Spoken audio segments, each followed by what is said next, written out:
Valentine's Day, our lovely viewers. Today, we are not just celebrating love, we are also spreading knowledge too. I know, love is in the air.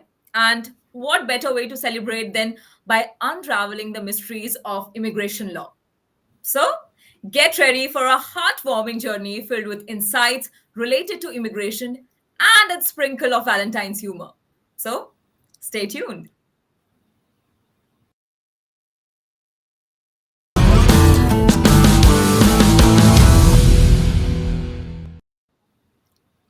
Hello, everyone. Welcome to Immigration and Jobs Talk Show, where we bring you insightful discussions on various immigration topics. I am Rajni Bharara, your host, and today we have our very experienced immigration attorney, Prashanthi Reddy, who will be unraveling some critical insights into immigration law. We have got an exciting lineup ahead covering topics such as enhanced H1B registration, changes in lottery process, and improved online accounts. 2024 H1 registration outlook, insights into this year's trends and expectations. USCIS filing fee increase, understanding the financial impact. Online filing of I-129 petitions, embracing efficiency with digital documentation. So, please join me in welcoming Attorney Prashanthi, everyone. Hi, Prashanthi, welcome back. It's good to have you back. Hi, Rajni. It's good to be back. Thank you so much. And everyone, I would like to tell you that Attorney Prashanthi has meticulously prepared a presentation for us. Yes, you heard that right. And she's all set to dive into the nitty gritty of these topics. But hey, it doesn't end there. After her presentation, we are opening the floor for your burning questions. You heard it right. So put on your rose colored glasses, grab a box of chocolates, and get your thoughts ready because Prashanthi is here to address them all. So, Prashanthi, the show is all yours. Okay, Rajni, thank you. Let me start sharing. Uh-huh.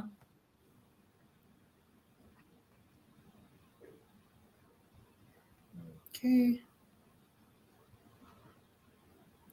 All right. In the meanwhile, I'll just turn off my camera so that you can be there on the whole screen.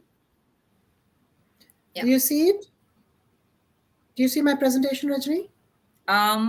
Not as of now. I don't think so. I think it'll take some time because we have done not we. I mean, you have done a lot of hard work. So I think people will have to be a little patient. So just let me Um. see if you're seeing. If let me know if you're seeing it. Okay. Not yet. Okay, so let me just close this and reshare then. Okay. Share Sure. the entire screen.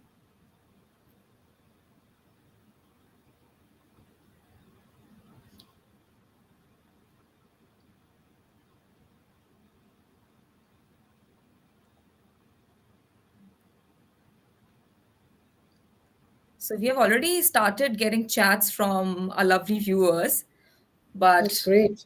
Can't yeah, wait to answer their questions. viewers, I would like to tell you that please wait for the presentation to get over because it is an insightful, informational, and exciting presentation that Do Prashanthi you has see it? prepared for you all. Yeah, Sorry, Rajni, just shout out as soon as you see it. Okay, unless yeah, I'll do that.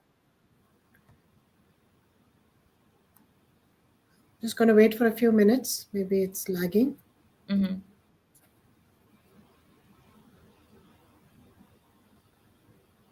Hmm.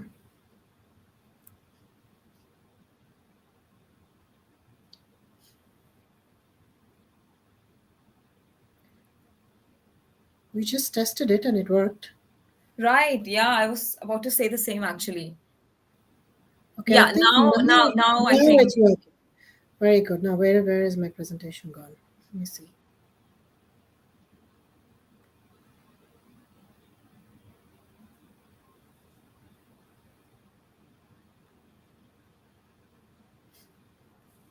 Everyone, just brace yourselves. Okay, slide.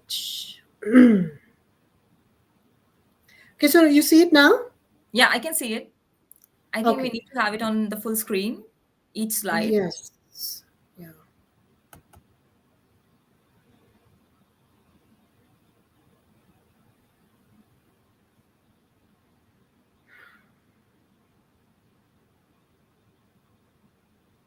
Okay, guys, as you can see, I'm not very tech savvy. That's okay. I mean, these things take time. So So for some reason, I can't seem to get it on the full screen.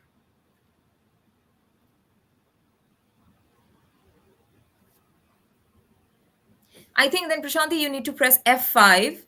Press F5. F5, okay. Yeah.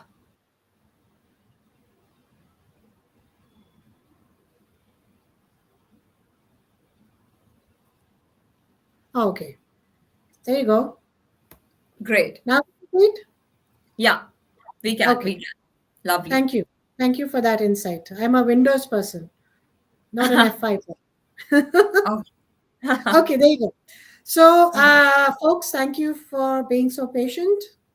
Um, and we thought this because H1B registration cap season is really fast approaching. We thought it would be make sense to have a small presentation, give putting you in swing with all the updates, and we have a lot of updates, a lot of information to give you, and rather than just talking, and then sometimes it's hard to pay attention when someone is talking. So I thought it makes sense to have a presentation, that way you can read it on the screen as well.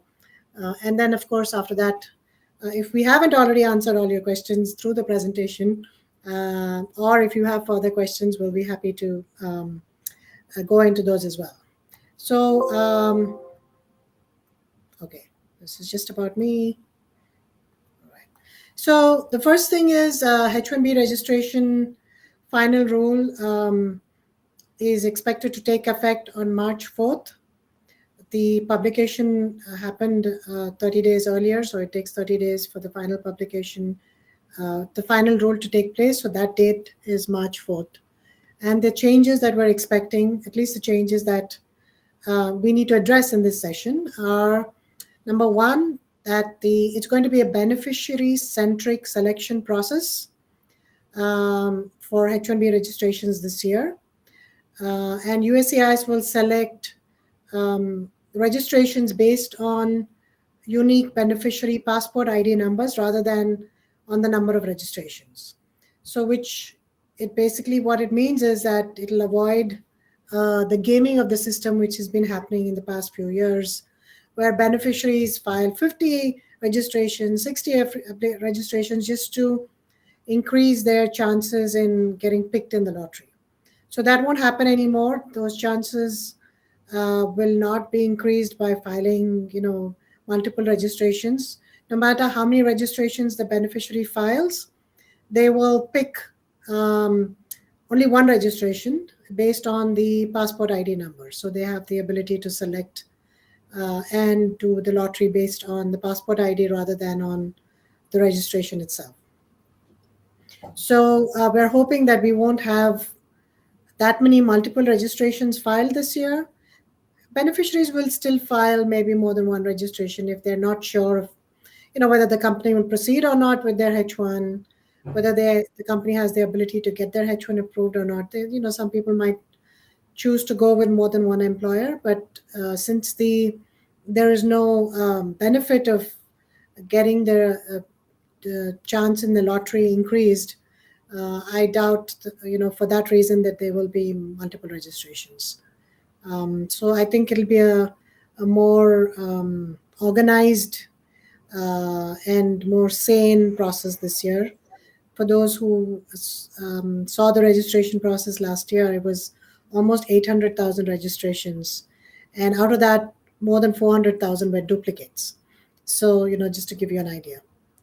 The next change that we see is that the start date of the H1B, they'll be more flexible with the start date on the H1B.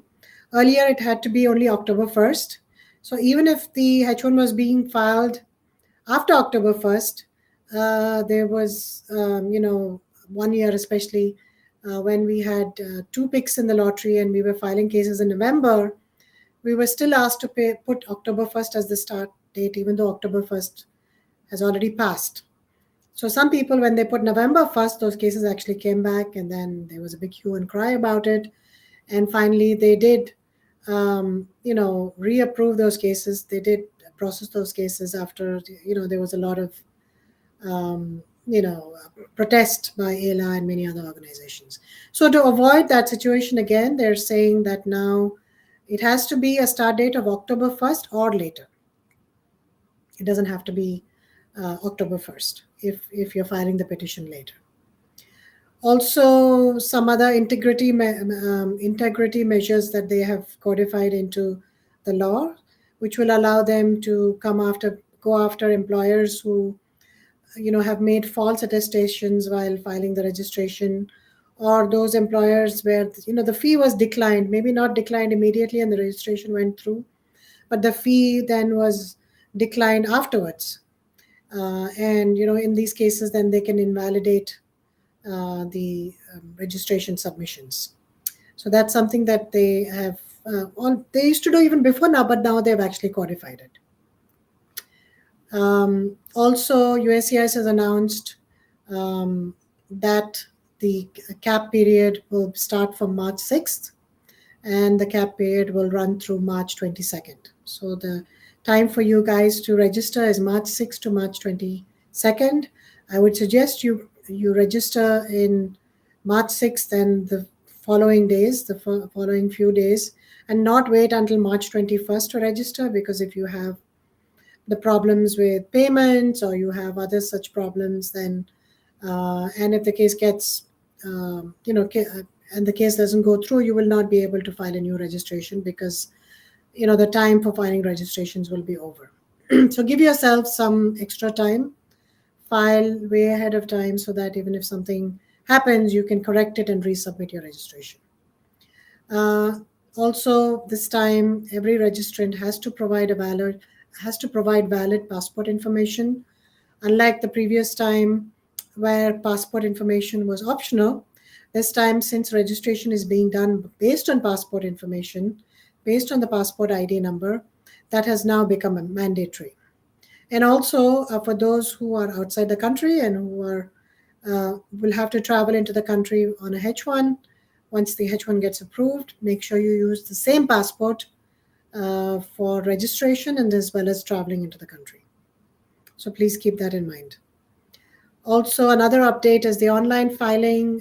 As Rajni mentioned, there is a launch of a new organizational website for registrations. This is going to be become active on February 28th. So when you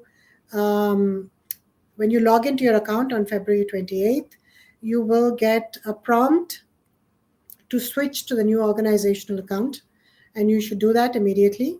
This organizational account will enhances the old account, as it allows several people to be on the account at the same time. So you can have several admins and several users as part of the account.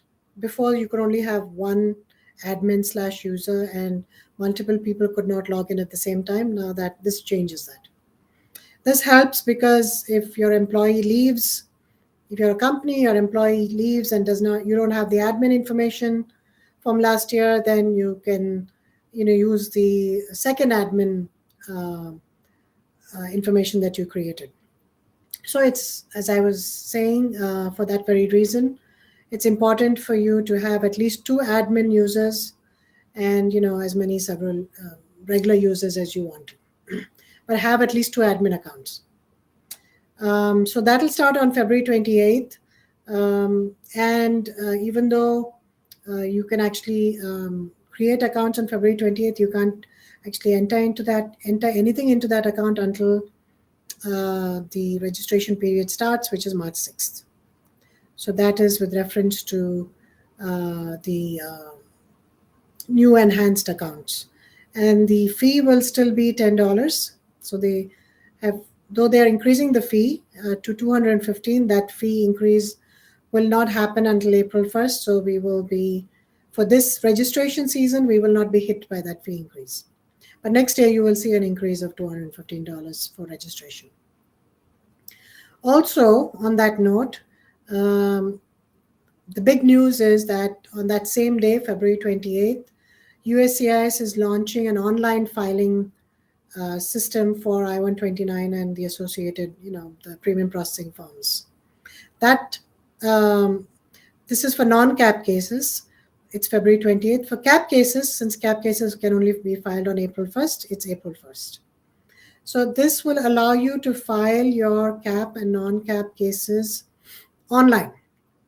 So no more running to FedEx, no more photocopying hundreds of pages.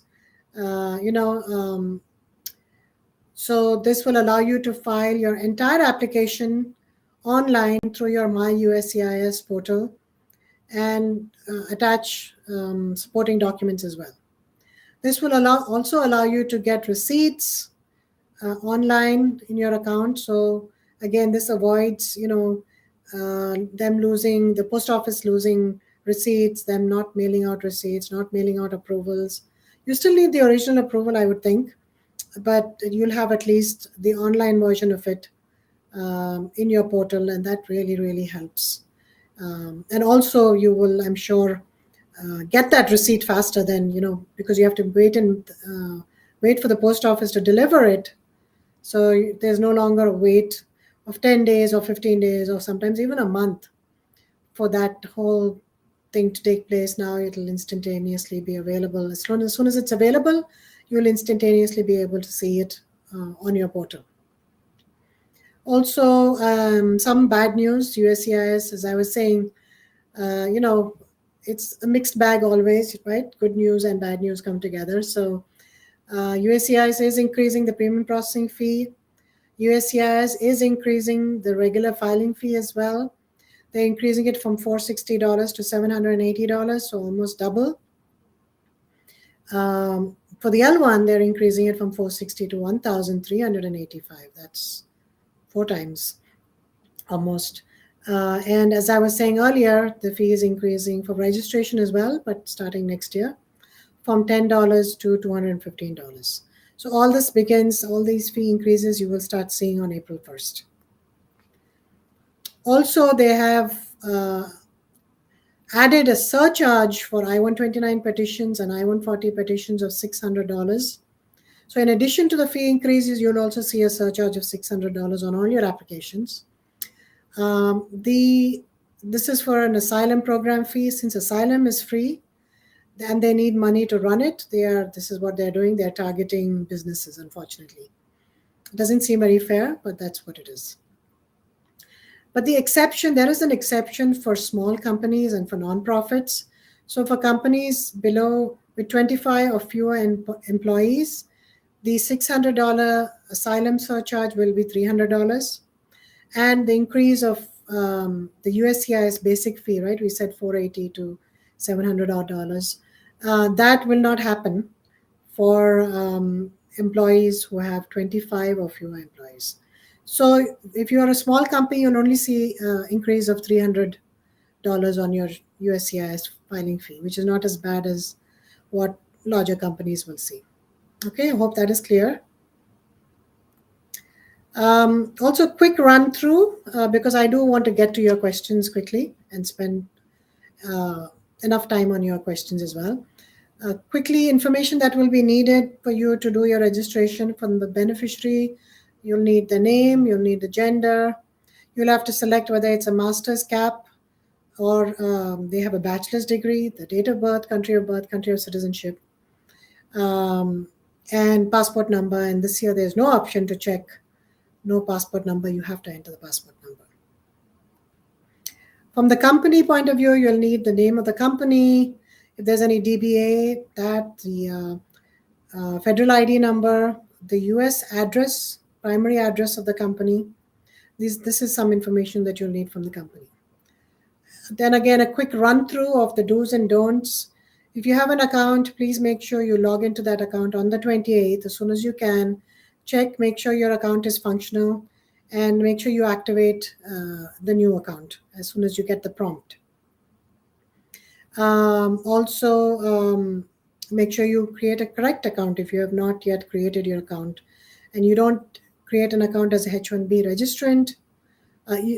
rather you create an account saying you're a H1B registrant. You don't create an account saying you're a H1B Cap petitioner, right? That is it. That is in order for you to file the I-129 petition, not for registration. Uh, Make sure you use the correct email, and that same email should be shared with your attorney if you're using an attorney, because that's how the accounts get synced. Just a quick something for you to know: you don't have to file an LCA before filing a registration. That LCA filing comes later. You have no option of editing or updating your registration once it's submitted, so make sure you look at it carefully before you actually submit it. Make sure you mention the name of the beneficiary as per the passport name. Even if they have some other name in other documents, make sure you mention the passport name. Just a quick timeline: March 6th is the start date to submit H1B registrations. Before that, February 28th is when the new organizational account starts. March 6th is when H1B registration starts. They close on March 22nd. April 1st is when H1B petitions will be allowed to be filed, CAP petitions, and that closes on June 30th. They give you 90 days to file all your CAP petitions. Quick overview of what we've been seeing in the last 4 years. If you see the total registrations, you see they've been increasing from 274,000 in 2021 to 780,000. We saw that there were many registrations because of the duplicates in 2024. That's last year, 2024 fiscal year. And if you see the multiple registrations, you can see how many multiple registrations they were. 350 last year, 408 actually. Registrations last year out of the 780,000 were multiple registrations, right? And if you see the selection rate, this is also important to see. The selection, how many cases were selected from the registrations: 188,000, a record number of high registrations were selected last year. This is because once the first batch got selected, people didn't actually file because they all had multiple registrations. They didn't want to file a H1. So USCIS had to select more and more cases and do 2 lotteries. So that's why you see it was 188,000 selections last year. But if you see the years before, it's all consistent: 124, 131, 127. So it's about a 30% pick rate. What to expect this year? The reason I showed you this slide is so that we can get an idea of what to expect moving forward. I would expect it to be close to 300 to 400,000 total registrations. If we take into consideration that there may not be that many multiple registrations, that's how many I see. And the pick rate will be about 30%, like we've seen in the past. 130 being picked out of the 300. That's about 33%. So I think we can expect the same if, a normal year. I don't expect the demand to have increased that much more. So the demand, as you see, has been almost the same. It's just the duplicate registrations have been more. Okay. Very quick, how to avoid a H1B RFE. Actually, Rajni, I think we can just now go with the questions. And I will stop sharing. Sure. Let's just go with the questions. All right. Thank you so much, Prashanthi. That was an enlightening presentation. I think you covered each and everything. But what intrigued me before I take up the LinkedIn users or the YouTube viewers or Facebook viewers question, I would like to ask one question from you, which actually intrigued me a lot. So 4 times. Earlier it was $10, and then it suddenly went up to 200, and you also said increasing 4 times than what the amount was earlier. So why such a sudden increase, and why all of a sudden such a big shift in the amount? Is there any particular reason for it? Right. So, with reference to the registration fee, they increased from $10 to 200. So, 200%. Yeah. $200. That's because I think when they started off, they did not estimate, they didn't do a proper estimate of what fee they should charge. They Mm-hmm. thought it's a simple process, everything is automated, so let's just charge a minimum fee. But they didn't realize by charging a minimum fee, they're Mm-hmm. attracting a lot of bad actors, and people are filing cases whether they need to or not, Okay. um, on a whim because it's just Yeah. $10. So they're trying to basically keep the serious players by increasing the fee and root out those people who are, filing and maybe doing some kind of a fraud by charging a fee to, the beneficiaries and not actually filing a H1 after that. There are a Mm. lot of scams going on. So, in order to avoid that, they've increased the fee.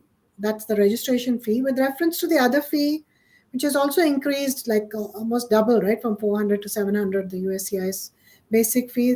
What they're saying is, uh, inflation, and the fee hasn't increased for a while.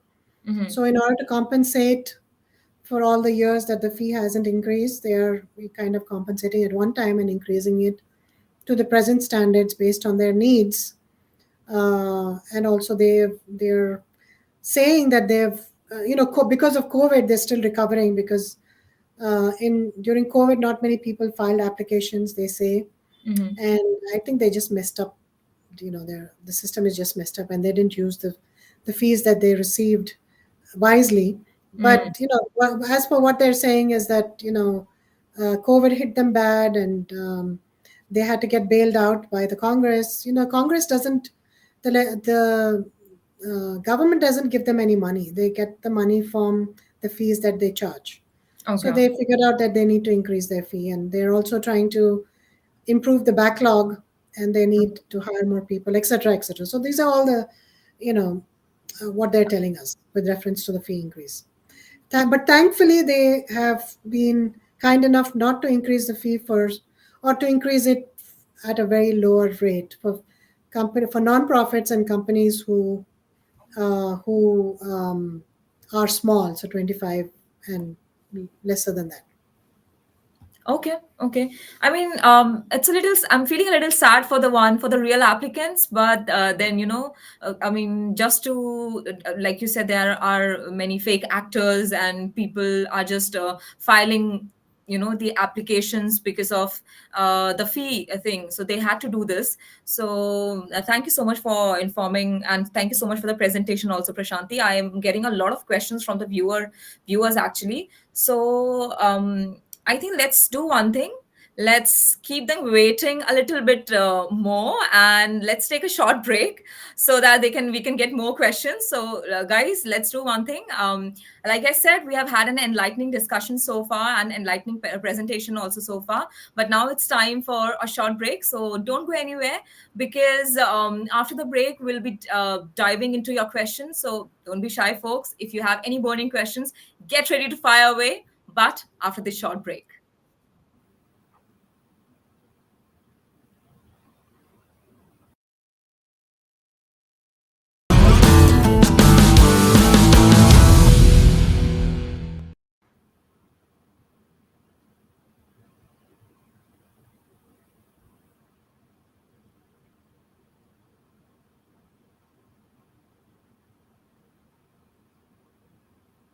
All right, welcome back, everyone, to Immigration and Jobs Talk Show. I'm your host, Rajni Bharara, and after this short little break, we are ready to, read out your questions to Attorney Prashanthi so that she can give you an elaborate answer and a detailed answer for your questions. So, without any further ado, let's take up our first viewer Oh my, question. So the first this viewer is that we huge. have, This is so long. yeah, I was that's just looking at yeah, it. It's like he's written an essay. that's true. That's true. We should break it Okay. up, and Yeah, okay, sure. Let's do one thing. Okay, who should we take? Wangam Joel. Okay, let's take that's a better question. Right. Wangam's first. Wangam, I hope I'm reading your name right. And Wangam says, for example, I have applied through company A and I got it.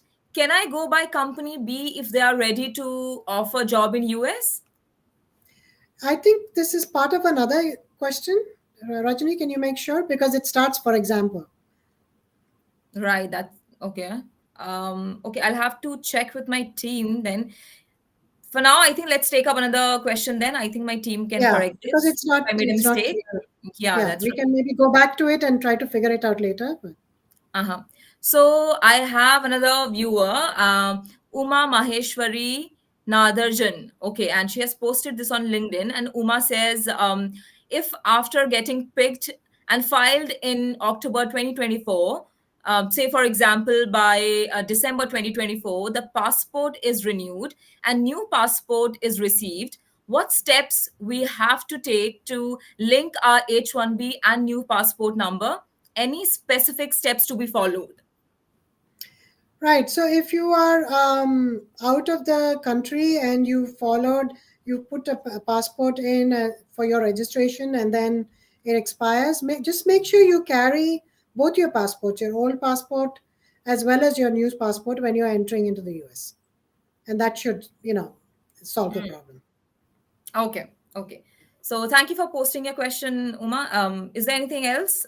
Or okay, I think that's it. Thank you so much, Uma, for posting your question. I hope you have got the answer. Now let's take up Rajna's question. Rajna says, can you elaborate on the technological advancements that enable these enhancements in the H1B registration process? So I'm not a technical person, so I can't really tell you what advancements have been done. But I think what Rajna is asking is what changes have been made with reference to the registration process. So earlier, the registration process, the portal, well, first of all, it was very glitchy, and it was, I don't know if any of you remember this or were there, but when it was started a couple of years ago, we had so many problems. The system just crashed so many times when we tried to do registrations. That was a nightmare. So obviously that's not happening now. It seems to be much smoother. Also, the interface between the attorneys and the clients' accounts are also happening much smoother. Also, now with the new organizational account, they're allowing several people to log into the account at the same time. So that's a big plus because, for example, if an employer has two offices, like one in India and one in the US, and two teams are doing registrations, that couldn't happen at that time because only one person could register at one time, especially for these big companies that do hundreds of registrations. It was definitely, and sometimes they do it in the last minute, so just one person doing it takes much longer when compared to two people doing it or three people doing it simultaneously. Also, with reference to having only one account, if that employee left or there was some issue with the email, then that account would be dead. Then they'd have to open a new account and everything would be lost and they'd have to start from scratch again. Now with having more than one admin account, even if that something happens with that email or that person, you still have, if you can give admin rights to more than one person, so your account is secure that way. So I think these are some of the enhancements that have been done. Of course, we've only seen a demo. We're yet to work on the actual registration platform because that only opens up on February 28th. Okay. Okay. Thank you for answering the question in so much detail, Prashanthi. And thank you, Rajna, for posting it. Next, we have is from Harry. He has posted this on LinkedIn, and Harry says, why such an increase in the fees? I think we have already discussed it, right? Same question that you asked, Rajni. So, Yeah. Harry, I hope it's been answered. If you didn't hear it, then I'll answer it again. Just post it again. Yeah, sure. And also, you can later watch this interview and this discussion to get a clear answer. And thank you, Harry, for posting your question. Now let's take up another viewer question. The next question we have is from Balakrishnan, and Balakrishnan says, "What steps are involved in registering for the H1B lottery through the enhanced online system, and how does it differ from the previous process?" It's pretty much the same. All the same information is required, and I did run through, some of the basic information required for the beneficiary as well as for the company. So it has enhanced it because more users and the interaction, I think, interface is better. But otherwise, it's the same process, and the fee also hasn't increased. So it's pretty much the same process. If you've done it last year, you should not have any problem doing your registrations this year. Okay. Thank you, Balakrishnan, for your question. Now let's move on because we have too many questions. So now let's quickly move on to our next viewer. So the next viewer is, can we please have it on screen? Swaroop. And Swaroop says, can you explain the specific improvements made to online accounts for employers and applicants participating in the H1B registration process?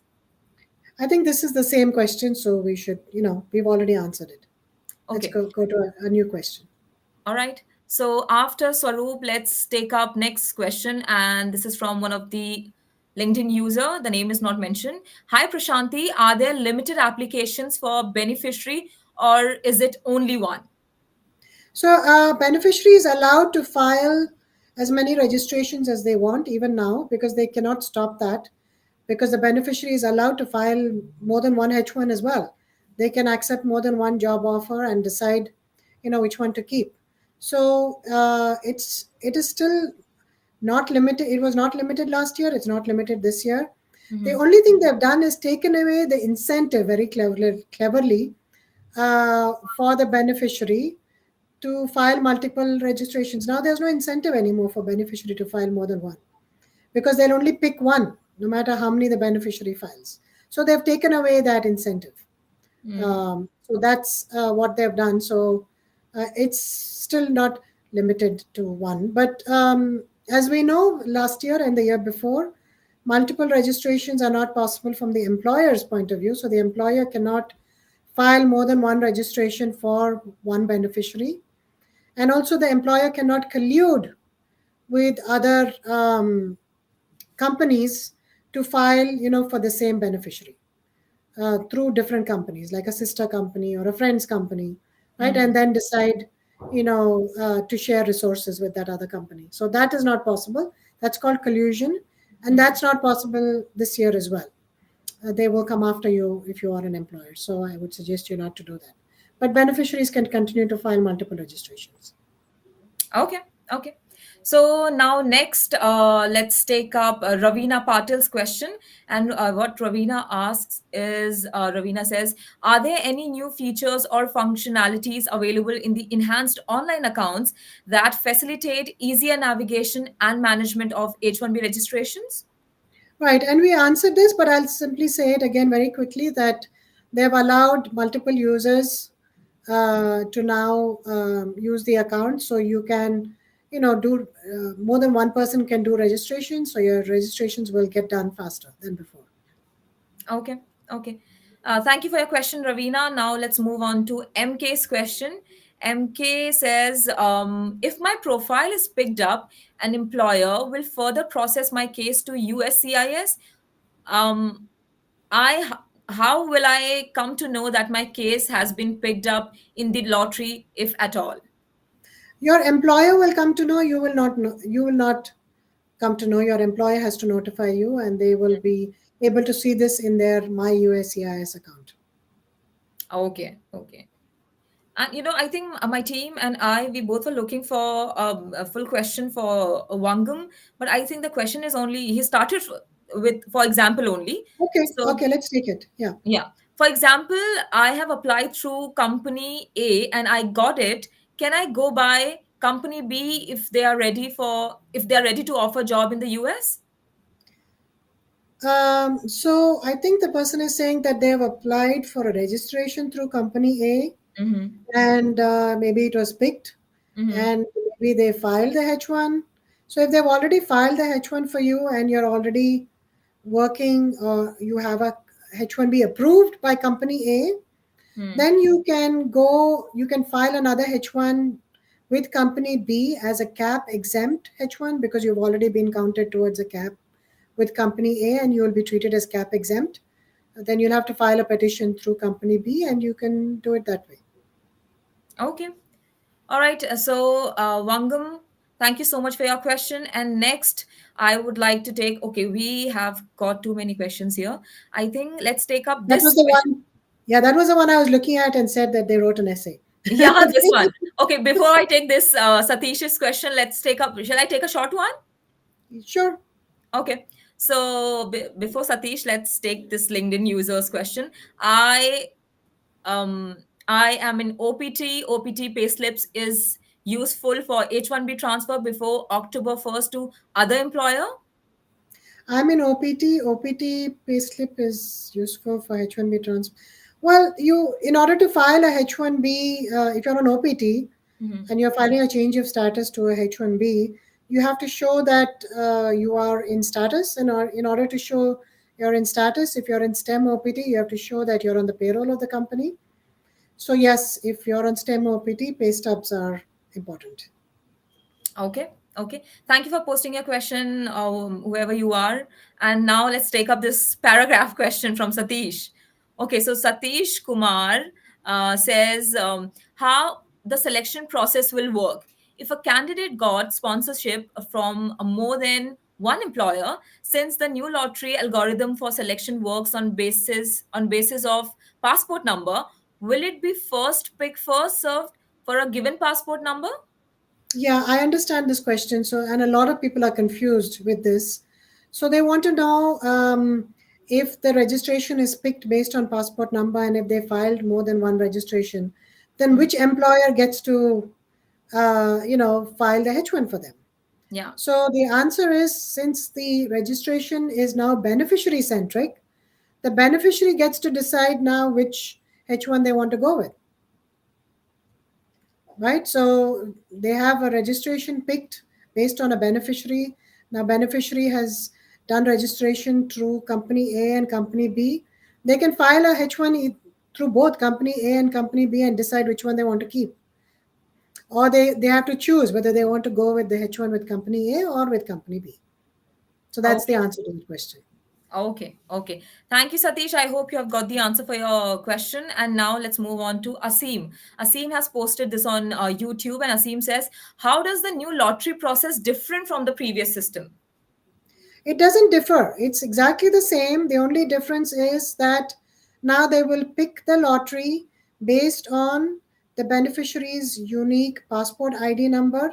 Mhm. Earlier, if the beneficiary filed five registrations, for example, they would get five chances to be picked in the lottery. Mm. Now, even if they file 10, 5, 15, 20, whatever, they will only pick out, they will remove all the other 10 and they will only keep one. And based on that, because they are able to identify multiples through the passport number, and they will only have one pick in the registration system. So that's how the lottery has changed. Okay. Okay. I hope you have got the answer, Asim. Thank you for your question. And now I have another paragraph for you, Prashanthi. And this is from Raghavendra. And Raghavendra says, "Dear friends, kindly help me identifying the best possible option I have as per my below history." Okay. So he has given his history. This is We the are one which always, was the essay. yeah, right. We're always talking about specific, give your specific details and be particular about your details. So he has given everything. Number one, filed H1B in 2016, in house project, petition got approved. 221G was issued in visa interview. In 2019, received revocation notice was sent from USCIS. Okay. Okay, can we have the second part, please? There's First, actually a lot to it okay, because I was looking at, yeah. okay. Okay, I'm reading from the chat here. The petitioner sent response to USCIS and nothing progressed further. Now, second, went for H1B again in 2021 with a petitioner who is into staffing and consulting. Again, an in house project. 221G was issued in visa interview in 2022. No updates after that, either from consulate or USCIS. My petitioner is not responding promptly, and I'm clueless. What should be my next option? Ask my petitioner to change the LCA with a new requirement, this time to a client location, and produce supporting documents, get the petition approved, and attend the visa interview again? or find a different employer who can initiate the transfer and go for a new petition and visa. Okay. So I know they had five I options. still have, There are five uh, options. I know. yeah. So I think the best in this person's scenario, they should request the petitioner to withdraw, because in-house projects, it's all fraud. Most Mm, of them. I'm not saying it's all, but mostly. from the USCIS presumes that there is fraud. May not be fraud, but USCIS always presumes that if consulting companies put an in-house project, then it's most likely fraudulent, because you consulting companies do this when they don't have a project. They try to get people in by showing some kind of in-house project and get the H1 in, bring them in, and then they place them at a client site, because it's difficult to market these people when they're outside the country. They wait until they come into the country and then market them, and then change, file an amendment or whatever to the client site, to the client location. So this USCIS is aware of it, and that's why whenever they see in-house project, they kind of question it, and same with the consulate as well. Mm, So if we've done that twice already, then you should learn not to do it, right? Once was enough, but twice has happened. Don't mm, do it the third time. Make sure that you have a valid job offer mm, with a valid, that they require you for a valid client. Make sure you have a PO, an end client letter, vendor letter, whatever you need to have. And mm. only then do the H1, and only then go to the consulate. I would suggest in the meantime that if the others were all in-house projects, that you withdraw them. So every time you file with the consulate, every time it gets rejected, you're black marked. So even if tomorrow you go with a valid petition, there's a black mark against you. They will Mm. look into your history, and then they will give you a hard time. So don't file frivolous applications with USCIS, or visa applications with the consulate, um, if you want to improve your chances in getting a visa when you have an actual job offer. Okay, okay. So because he was also saying his fourth option was, I mean, I did not read the third one, but the fourth option was do nothing with the current petitioner and apply application for this year's H1B lottery. Yeah, you can do that, but I would suggest you should do that. But when you're doing it this time, please make sure that it's a valid. Actually, you don't need to do lottery again, because you're not subject to the lottery. Mm-hmm. You had a H1B approved previously. If it was cancelled or withdrawn or revoked, sorry, I must use the correct word here. If it was revoked by USCIS for fraud, then you're subject to the H1B cap. Then you'll have to go through the lottery. But if it is not revoked, Mm. then you're still exempt, and you can file another H1, but make sure that this time you have a proper job offer. Okay, okay. So no in-house projects, having a proper job offer would be the solution. Correct. Okay. Okay, let's take. Thank you so much, Raghavendra, for your question. Okay, there's a follow up from Raghavendra. So, can we have it on screen, please? Hi, kindly help me. I think. Okay, I have actually got it on my WhatsApp, I feel. So, okay, what he's saying is I am in 220G from past 2 years and no progress. Can I file it? Okay, I think you already have answered it. We've already answered. Let's just Yeah, go to yeah, the right. next one. Yeah, let's go to the next one. Manshi says, where exactly is the fee spike occurring?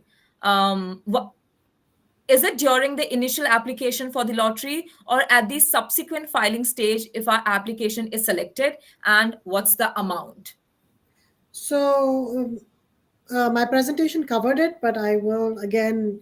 I know it's hard to follow through when there's so many things being said, right? So let me again say a little bit about the fee increase. The fee increase, it's happening everywhere, but for this year registrations, you will not see a fee increase to that $200, 200 plus dollars. You will see that fee increase only next year for the registration. So this year you'll still have a $10 registration fee. But the since the fee increase is starting on April 1st, you will see that with reference to the H1Bs, you will see that fee increase when you file the application after your registration is picked. And with reference to how much is the fee increased, we've seen that they've increased it from 480 to 700 odd dollars, so almost double the basic fee. And also they've added another $600 as a surcharge Yeah. for all those companies who are 25 over 25 employees and not and for-profit organizations. So there's a increase of 400 plus 600, so about $1,000 increase if you're a company that is over 25 employees. And if you're 25 or below, then you'll see a fee increase of about $300, to put it in a nutshell. Okay. Okay. Thank you for answering the question, Prashanthi, and thank you for your question, Manshi. And now, I think we have another question from Wangam. Wangam says it's not the other question. I have started the question with example. Sorry for the confusion. Apology accepted, Wangam. We already understood. And he also, okay, he has another question, I feel. He says, can I send multiple applications through multiple companies if they are ready to sponsor? Yes, as a beneficiary, you can, as I just said, that you can do multiple registrations, but uh, you no longer have a need to do that because you'll be only picked once. Okay, okay. So we have another question from Anji, and Anji says, how do these changes address previous challenges or shortcomings in the H1B registration system? Uh, so, as I was saying earlier, with the multiple registrations last year, beneficiaries filing 10, 15, 20 multiple registrations, um, the registrations were getting used up and they were going wasted. So the H1B numbers were not being are already limited, Mm-hmm. and they were not being used. Of course, USCI says that they try to use all the numbers, but it's not transparent. So we all think that the numbers were wasted, at least some of them. And also, it's wasteful to have so many lotteries and have people not filing, and then again having another lottery. It's wasteful. It's a waste of time for everyone, for USCI is included. So with this new system, Mm-hmm. whereby a beneficiary does not get more than one pick in the lottery, one chance in the lottery, there is no longer any need for the beneficiary to have multiple registrations. That was a big reason why they were having to improve their chances, and I don't blame them either, because when there's so much demand and there's so little numbers available, and Mm-hmm. if you're on F1 and you've tried your first year of OPT, you've tried your second year, third year, now you've run out of options because you can't be on an F1 forever, right? Yeah. So they get desperate and file, multiple registrations, and then that kind of messes the system, because that's not what it was meant for. So anyway, now it hopefully will do what it's supposed to do. Mm-hmm. Every beneficiary will have only one, or maybe some will have more than one, but not 50, 60 like they did last year. Right. That definitely uh, maintains the integrity of the system, Mm. and improves the chances of getting picked in the lottery, and it does what it's supposed to do. Okay. Okay. Thank you for answering the question, Prashanthi. I'm also constantly I'm reading the chats here, and then I'm constantly also on my WhatsApp because my team is constantly telling me that, Rajni, you are getting more chats, more chats. So people are really enjoying this informative session, and people really loved your presentation also. So thank you again for that lovely presentation. It had 19 slides.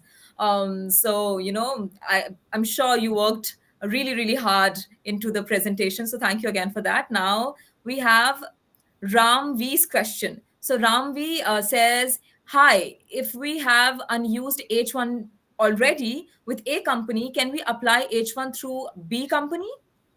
Yes, so he's asking if he's H1B cap exempt, if you have H1 approved, even if it was not used within the last 6 years, if it is approved within the last 6 years or used within the last 6 years, then you're cap exempt. So you can go ahead and file another H1 through company B and produce the H1 approval that you had through company A as proof that you're cap exempt. Okay. Thank you so much, Ramvi. We have also received your thank you message. So thank you so much for posting your question. And I hope now you have got the answer. Now let's take Shravan. Okay. Parikshit Ramesh. Parikshit says, is there any advantage for master's quota? Of course, there is, because you get two picks. This is the only exception where you actually your number gets put into the system two times. So if you're a master's cap, you first get a pick. You get put into the lottery for the master's cap, which is 20,000. Then, if you don't get picked in the master's cap, you get put into the bachelor's cap, which is 65,000. So you get put in twice into the system if you have a master's degree, and if it wasn't picked initially in the master's cap. Okay. Okay. So thank you, Parikshit, for your question. I hope you have got your answer.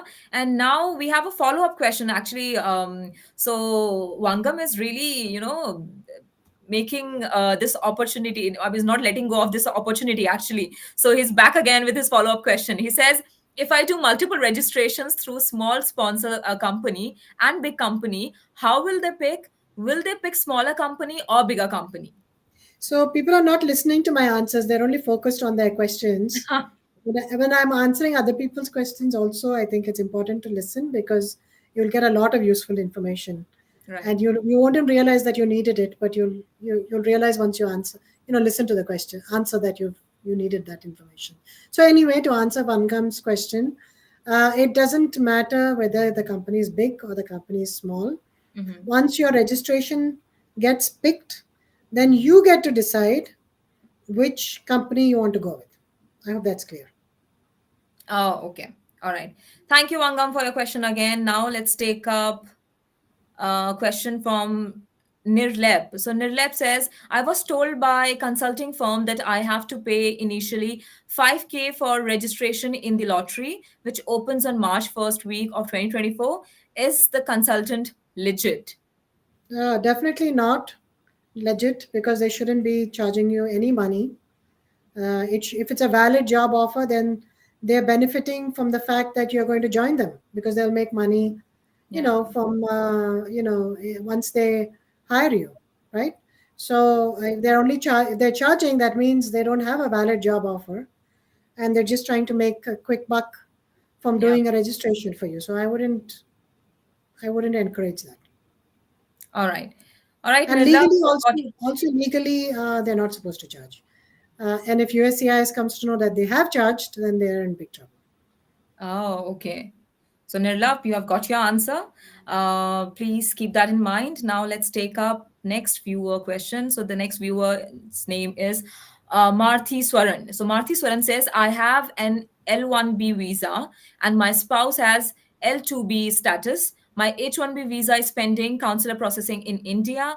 Can my spouse apply for an H4 EAD while I'm on L1B status?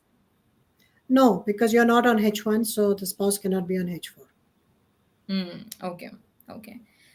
All right. So the next question is from Sarvanan. Sarvanan says, are there any new features or functionalities available in the enhanced online accounts that facilitate easier navigation and management of H1B registrations?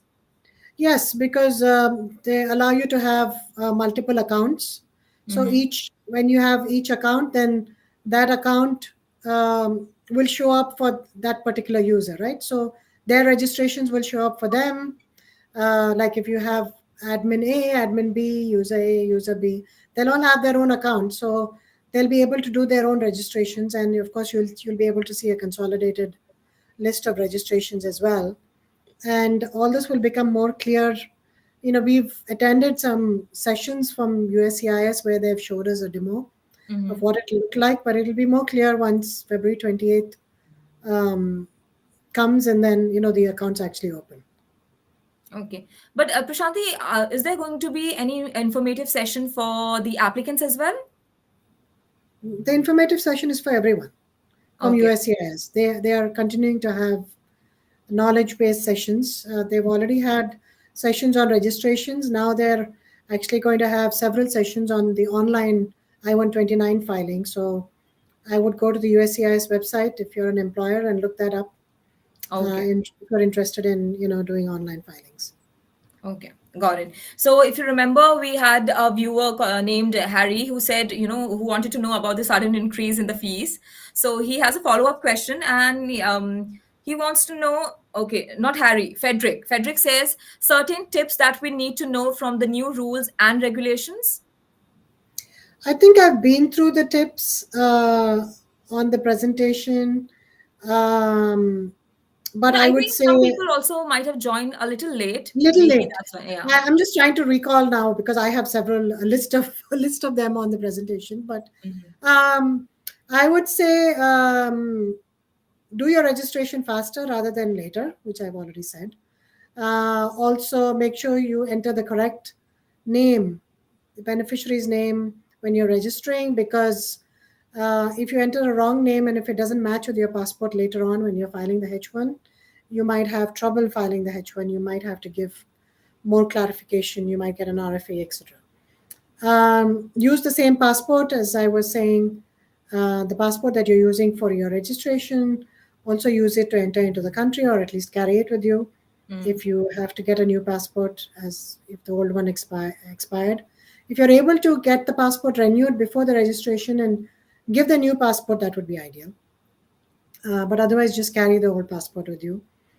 Also, make sure you log into your account earlier on and make sure everything is working. Mm. Also, remember the email address that you use to create your account, because the attorney will ask for that email address, and that's the only way they can connect with, the attorney account can sync with the registration account. So that's something to keep in mind. Also, make sure that when you're doing a registration, you have a valid job offer for the beneficiary. You can't just do speculative registrations and then say that you'll find a job for them later. That's something that you have to be very careful about, because they'll ask if there was a valid job offer or not.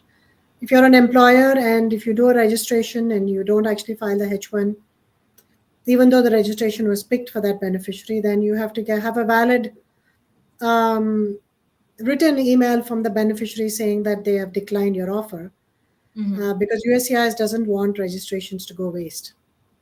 So if you've registered and not filed, even though registration was picked, make sure you have that somewhere. In case USCIS has said that they might ask for that information, though they never have so far. But we always have to be ready. Yeah. I think that's enough tips. I Yeah, can go on. yeah. More than enough, I feel. Okay, so let's quickly take this. Another question is from Joseph, and Joseph says, okay, can I have it on screen, please? I'm not sure why. Okay, I'll just read it out for you. Have there been any updates to the eligibility criteria for H1B visas in conjunction with the enhanced registration system? That's a very good question. And the NPR, so the previous regulation that was published, and the comments period was in December for that regulation.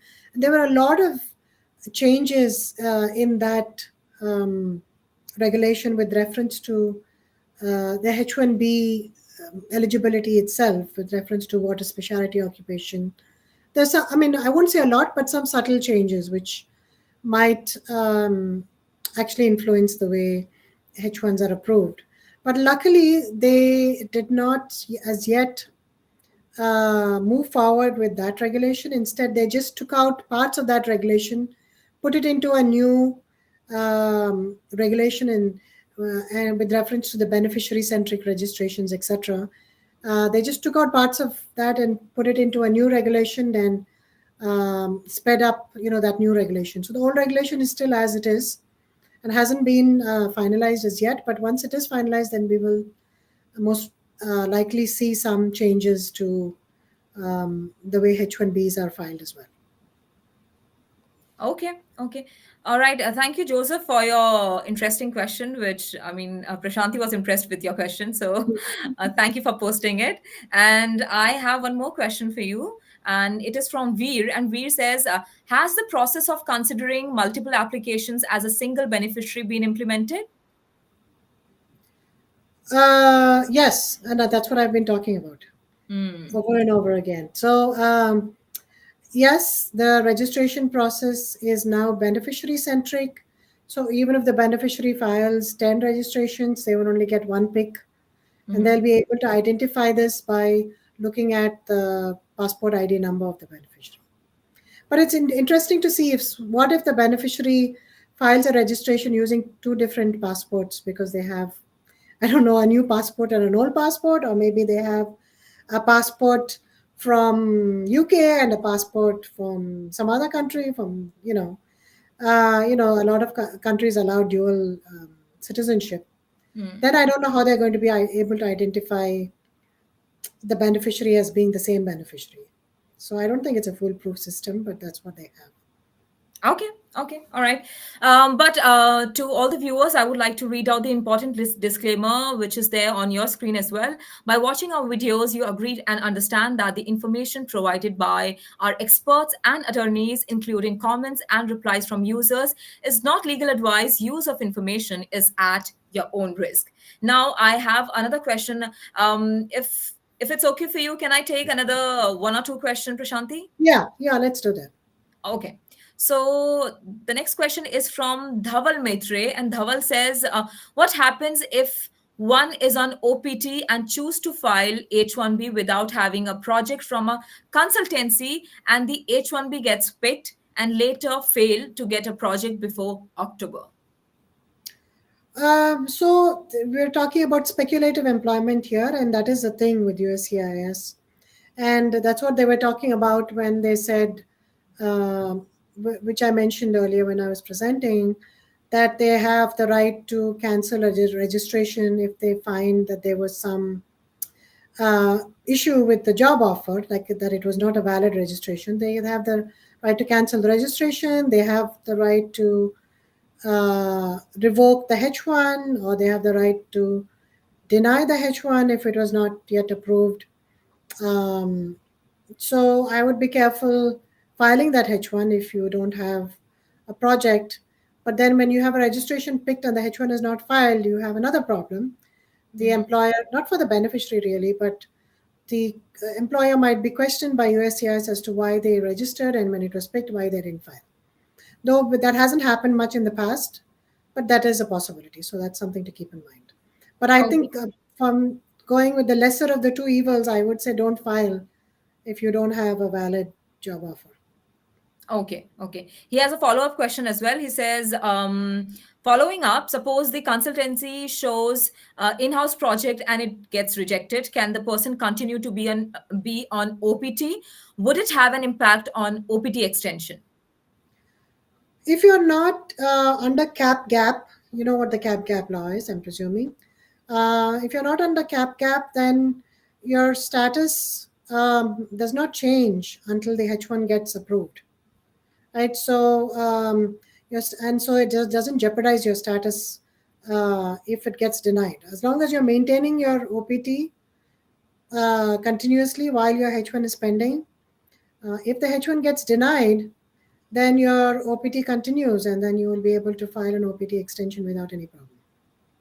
Okay, okay. Thank you for your question, Dhawal. I hope you have got the answer. And Wangam is back again, and he says, I actually missed the session in the beginning, so I'm asking many questions. What is the criteria of picking the application? If you don't mind, can you please explain what are the steps involved? So, Wangam, I would like to say that we have already discussed this. So, I would request you to, after the show gets over, please rewatch the whole episode. You'll get the better understanding of, the question you have posted.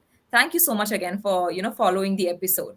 Now, I would like to take JBR's question. JBR says, Hi Prashanthi, Namaste. How to get H4 EAD while my spouse is having H1B?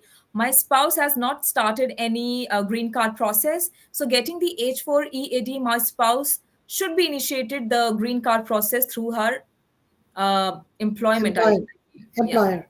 employer. Yes, Sorry. that's correct. In order to get H4 EAD, your spouse should file a labor, get a labor approved, get the I-140 approved. And once your spouse's I-140 is approved, then you have to file for a H4 EAD, file the I-765 application as long as you, as in addition to including your spouse's H4, the I-140. So what you do is file I-765 application, you include your spouse's I-140 approval, and they will approve your EAD. It takes a few months, but they will approve your EAD at that point. So you have to wait as of now. Okay. All right. Thank you, JBR, for your question. I hope you have got your answer. And now the questions are raining here, Prashanthi. But let's take one last question for today's show. And the question is from Sarvesh. And Sarvesh says, how have stakeholders, including employers, applicants, and immigration advocacy groups, responded to the changes in the H1B lottery process and online accounts? I think everyone is happy with the process because, you know, the way, whether beneficiaries are happy or not, because they might have been happier when they had more than one pick in the lottery, and I understand that. But the registration system, the whole registration process was not meant for that. It was not meant for people filing, basically gaming the system and filing multiple registrations without a job offer. You have to have a valid job offer for each registration, and it's not believable for me that a beneficiary can have 50 valid job offers, right? And file 50 registrations. So when you allow this to happen, then you see a lot of bad players. So you have to rein in. And even though it might be disadvantageous to a few, I think on the whole, stakeholders are happy, employers are happy that there are no multiple registrations, and they're also happy with the ability to file multiple, have multiple accounts and file multiple registrations at the same time. So I think overall it's an improvement, and even the fee. A lot of employers, serious employers, want the fee to increase because again they want to root out the bad players. Yeah. So I think the increase in the filing fee, if you are a serious employer, you know that you will have a benefit of much more than $200 if the registration gets picked, so they're willing to pay.